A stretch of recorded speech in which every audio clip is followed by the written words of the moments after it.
What's up, everybody? It's John Forget with Mexico Life Realty, previously Elements Realty Group, and I'm here to talk about what happened in May 2022.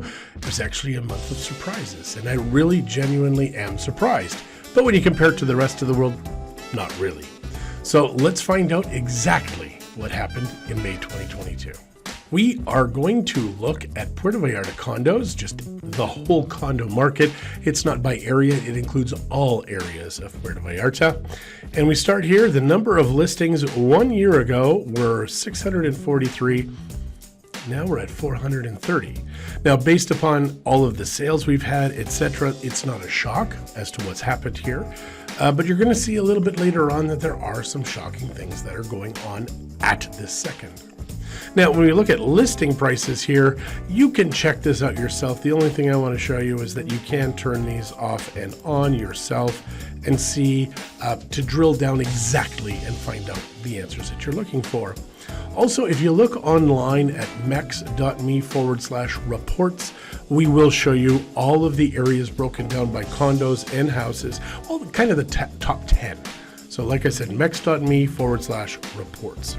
Absorption rate, 1 year ago, we had 11.07 months of inventory. That would be that if all things stopped, that's how many months of inventory we would have. That means no new listings, etc.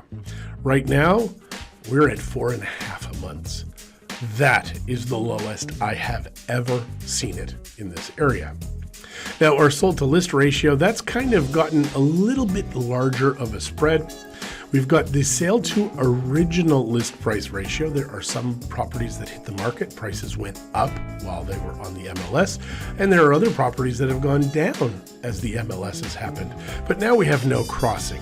So we've got the sale to list price ratio and the sale to original list price ratio. And that's just the reason that there is that difference. Days on market, we've got our average days on markets 1 year ago were 306.4. Right now we're at 314.2. You're going to see this thing going all over the market or all over up and down. And the reason is we just don't have mortgages here. You have to pay cash. And some properties were on the market for over 6 years. And a year ago, they got 5 offers all at one time. I cannot figure this out. But all I can tell you is that people want to be down here, especially the Canadians, right now especially. Price volume, a year ago, we had $261.6 million worth of condo inventory. Right now, we're at $205.8 million. For our summary statistics, at the top here, we have the absorption rate. That's the 4.5 months of inventory versus 13.9 a year ago. The average list price at this second is $478,000. A year ago, it was $395,000. Our median list price, so that is not the average. It would be if we had 5 listings, it would be the one right in the middle. So it is $365,000. A year ago, it was $285,000.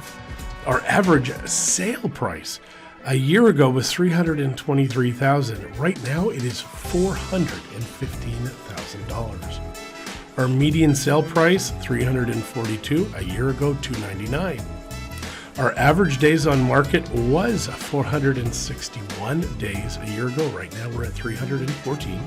This one is all over like the stock market, and the reason is because we don't have mortgages here. If you want to buy $1 million condo, you need $1 million on hand. Our median days on market right now, 162. Those are sold listings, and a year ago, it was 280. Sold listings. Now, this is what people are looking for. 1 year ago, we had 89 sales for the month of May. This year, we only had 75. This is actually the first time when that has gone down. I believe the second time.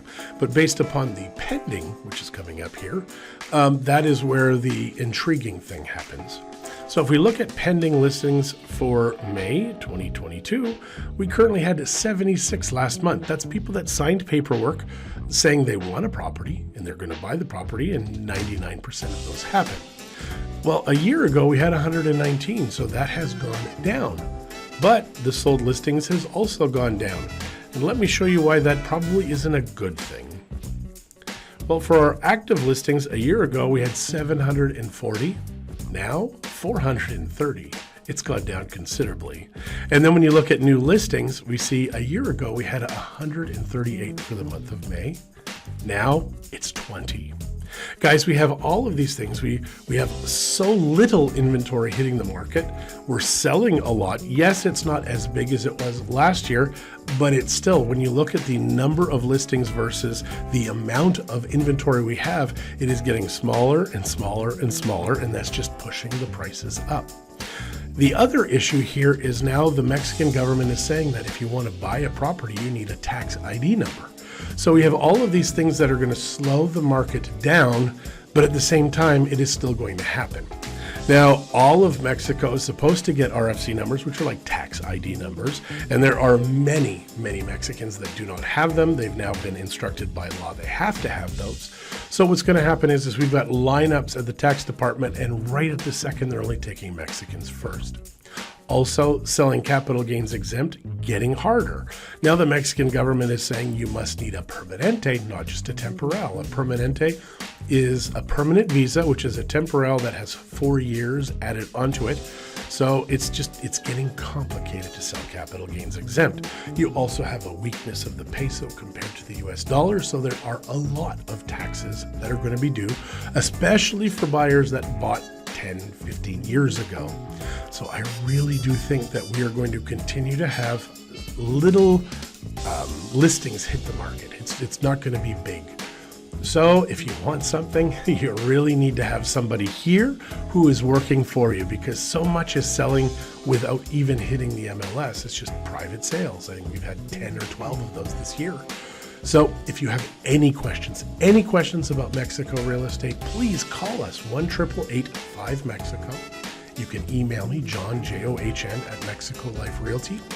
Or if you want to join us on Tuesday nights, now we're entering a slow part of the year, so it's not going to be every Tuesday night. But if you want to see when the next night is going to be, you go mex.me, mex.me/AMA, which is Ask Me Anything. And those are usually Tuesday evenings at 8 o'clock Mexico City time. And that way you can just ask us any questions that you have. So there you go.